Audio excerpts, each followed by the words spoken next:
What's up everyone, this is Sam with a new video on AWS learning series, and this is an extension of the last video, and in this video we'll be covering RDS features, namely backup, multi-availability zone deployments, read replicas, and finally encryption happening on RDS. So without further ado, let's get started.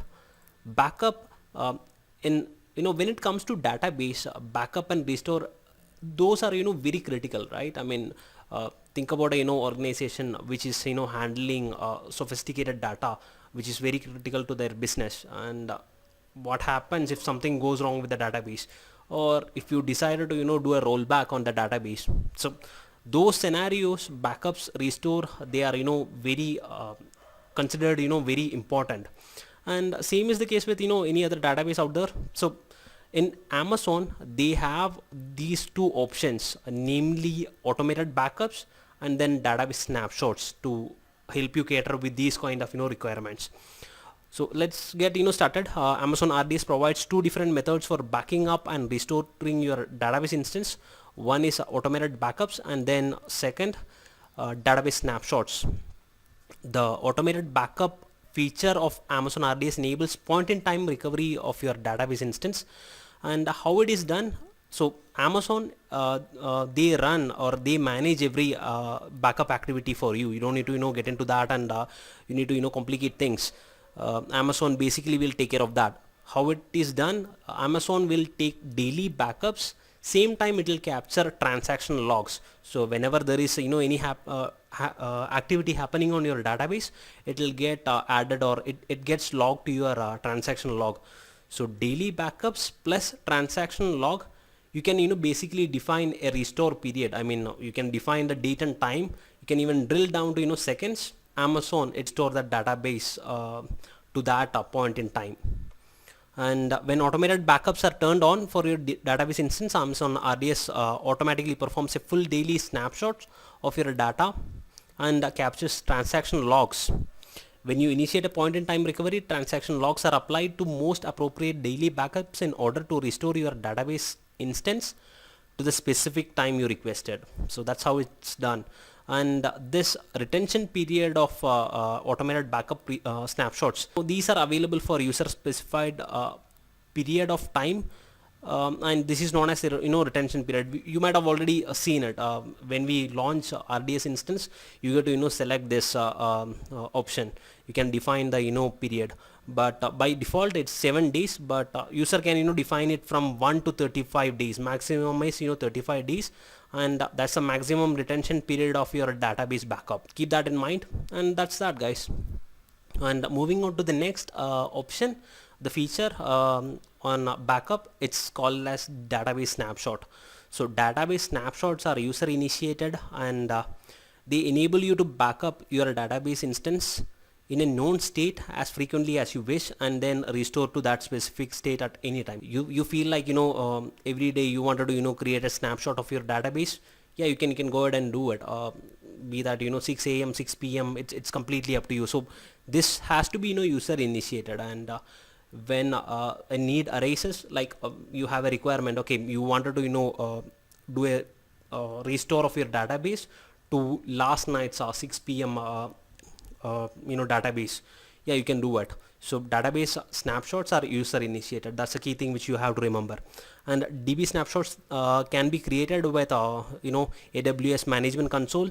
It can be created via API calls, or it can be created by running create db snapshot command as well. DB snapshots are available until you explicitly delete them. No matter your database instance is deleted, doesn't even matter.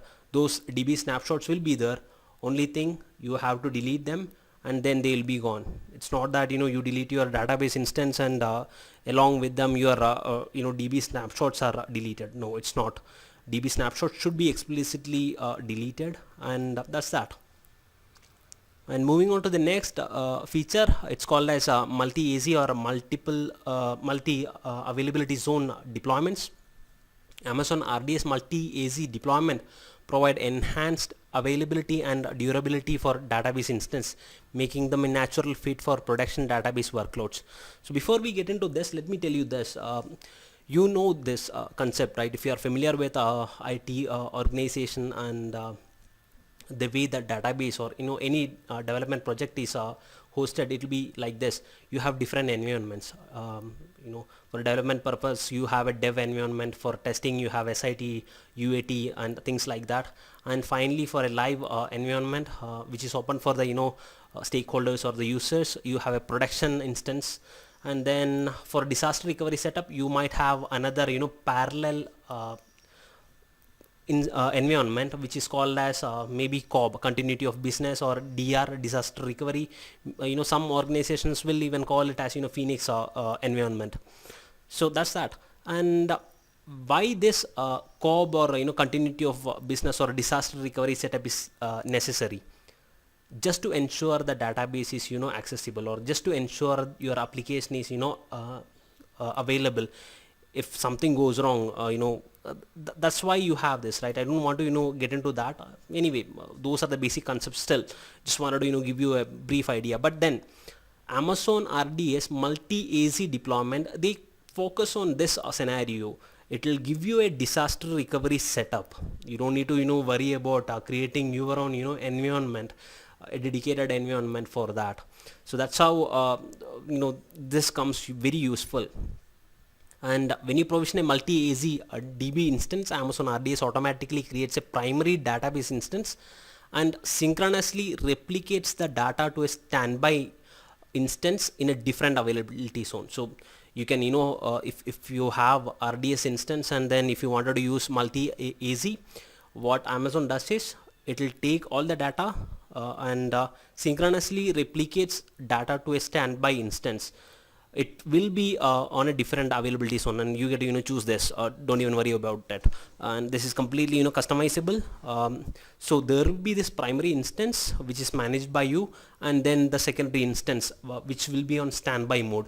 The moment something happens to the primary instance, automatically connection will be activated to the standby instance, and then still you will not even find any downtime. Application will be still accessible, database will be still up and running.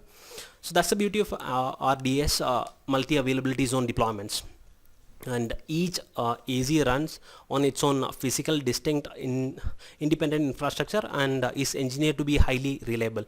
In case of an infrastructure failure, Amazon RDS performs an automatic failover to the standby or to a read a replica in case of Amazon Aurora, so that you can resume database operations as soon as failover is complete. So literally the downtime is limited. I mean, you don't even have to worry about it. It is with that kind of ease you have this option of failover. Since the endpoint for your database instance remains the same after a failover, your application can resume database operations without the need of a manual administrative intervention. So that's the beauty. Endpoint remains the same. These internal connections, endpoint connections and everything, it will be handled by multi AZ, and it will be handled by Amazon. You don't need to worry about anything. The moment primary goes down, standby instance will kick in. It will replace your primary and it will act as the primary. So that's the RDS multi AZ concept for you. And then we have RDS Read Replicas. One more thing which I want to tell you. So multi AZ, this is mainly used for disaster recovery or failover purpose, not for anything other than that. I've seen couple of people coming to us with a requirement. Okay, they wanted to increase the performance of the database, and why don't we use multi AZ?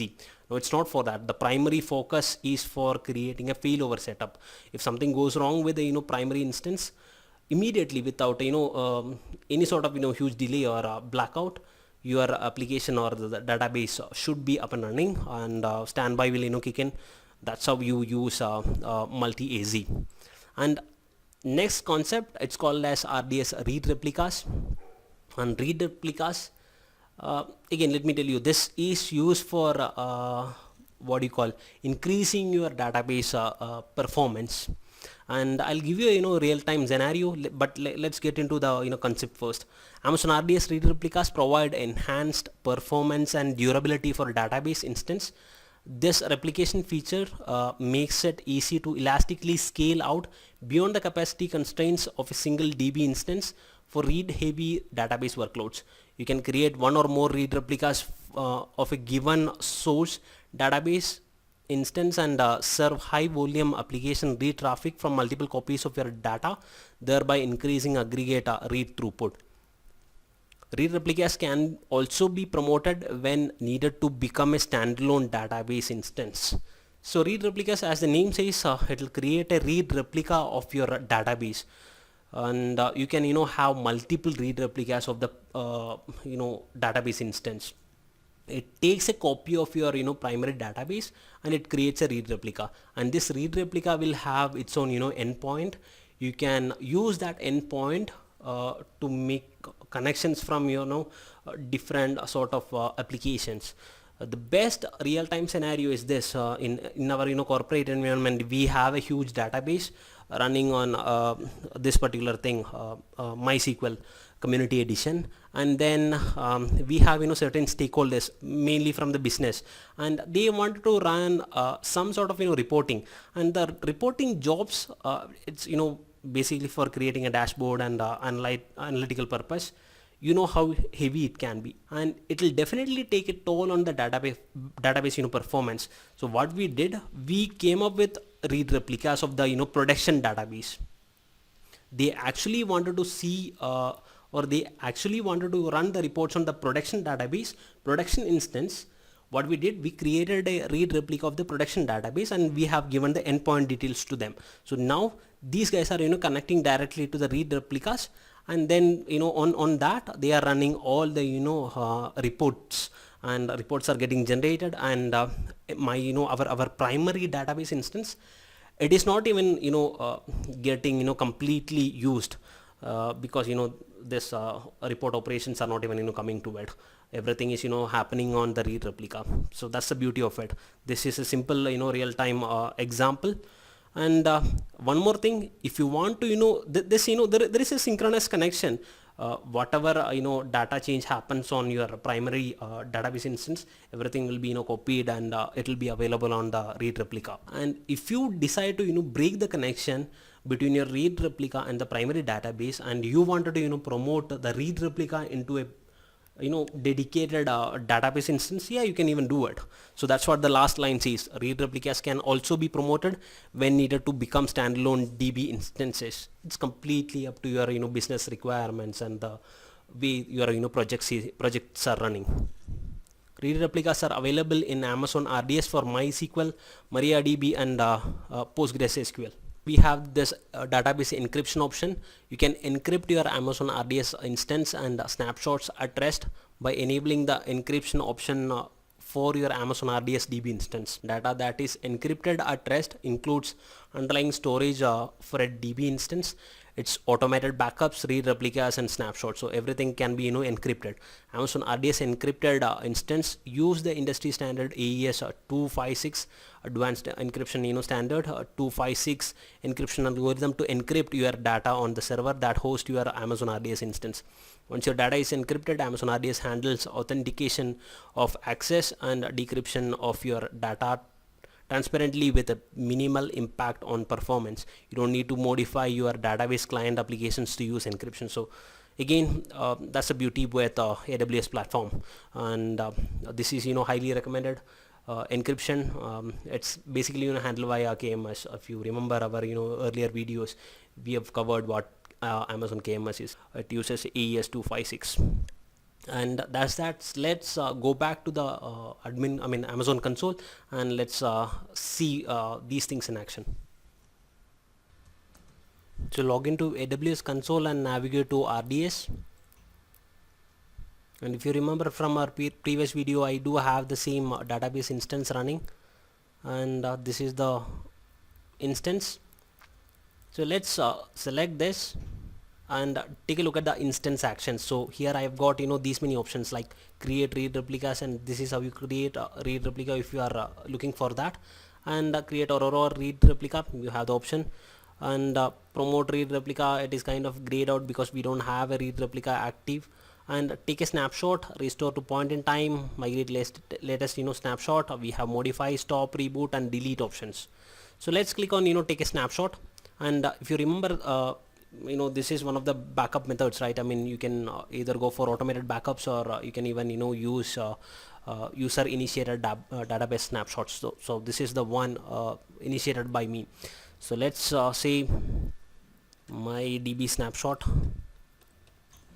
and let's click on take snapshot. So it'll initiate a snapshot action. And take a look at this. We are here in snapshots, and here I've got already one, and this is the automated backup happened on this time window. And as I said, every day this will happen if it is automated. And you can even click on this snapshot actions, and you can click on restore snapshot. That's it, and it will be asking for a database instance identifier. Since we are doing a restore option from the current snapshot, it will be always asking for a database identifier. Every time it's going to create a new DB identifier. You can select your own name, instance, and you got to choose these kind of options. These are the things. You can even change the instance class, which can be different from your original database. So click on restore database instance, and it will perform that operation. And on the instance, go back, and now you can see there are two instances, newly created instance, which I've kind of restored from my snapshot. And then let's go back. Snapshot, see this user initiated snapshot, it's still creating. And so we have covered automated snapshots, and then now the point in time restore operation, how we can achieve it. Go back to instance, select your database instance, and then click on instance actions, and then you have an option to restore to point in time. Let's click on that, and this is it. You can use custom restore time. You can even drill down to seconds. That's the beauty of it. And you can choose the storage options. You can even go for a different storage type. Again, you have to provide a new database identifier. It's going to launch a new database identifier, new instance actually. And this is how you roll back or perform a restore operation to a point in time, exact point in time. You can drill down to, as I said, you can drill down even to seconds. And how this is achieved, it will use the daily snapshot, plus it will apply the transactional log, which captures everything. That's that, and I don't want to continue with. And then let's try to see how read replicas are used. Let me select the database instance, and then go to instance action. So over here you can find an option, create read replica. Click on that, and then you can change the database class or type. You can choose from the available options. I'm gonna stick with DB T2 micro, general purpose storage, read replica source. I've selected the original instance, my the very first RDS instance which we have created. Database identifier for the read replica.